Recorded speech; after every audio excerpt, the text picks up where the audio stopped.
Hello there. In today's MHA Brief Explainer, we're going to talk about the assessment and treatment of substance abuse. Substance abuse is a pattern of using drugs or alcohol in a way that causes significant harm to an individual's physical, mental, and social well-being.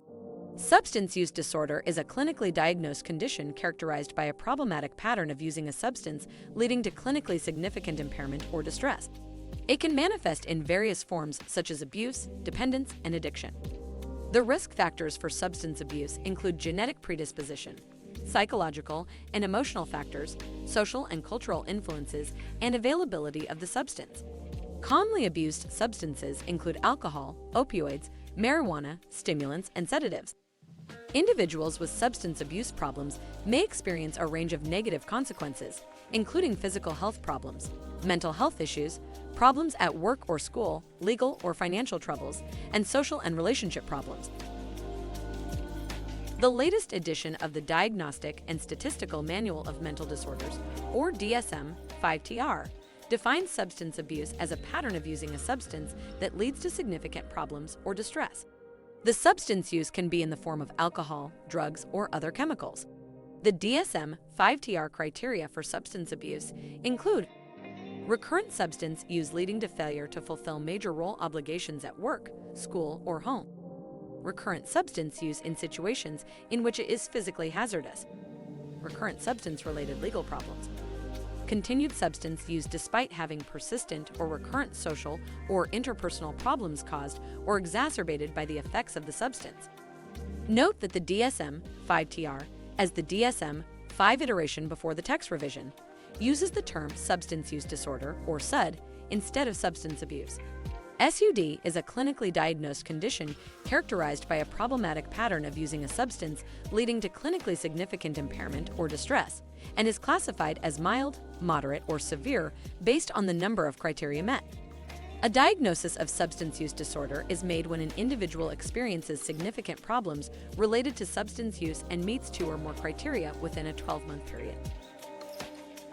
Symptoms of substance abuse may include neglecting responsibilities at work, school, or home, using the substance in hazardous or risky situations, legal problems related to substance use, continued use despite interpersonal problems, tolerance or the need to use more of the substance to achieve the desired effect, withdrawal symptoms when not using the substance, using the substance in larger amounts or for longer periods of time than intended, difficulty cutting down or controlling substance use, spending a significant amount of time using the substance or recovering from its effects, giving up important activities in favor of substance use, using the substance despite knowledge of having a physical or psychological problem that is likely to have been caused or exacerbated by the substance.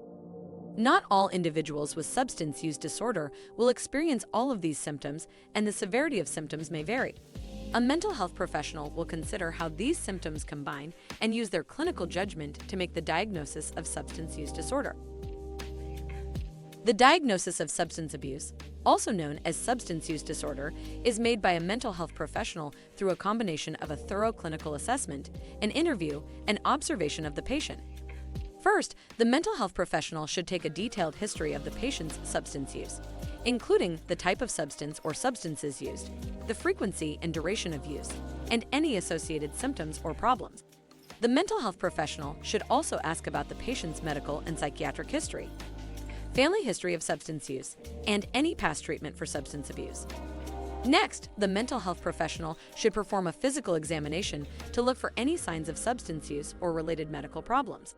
This may include measurement of vital signs, a general examination of the patient's appearance and behavior, and specific tests such as a urine or blood test to detect the presence of the substance.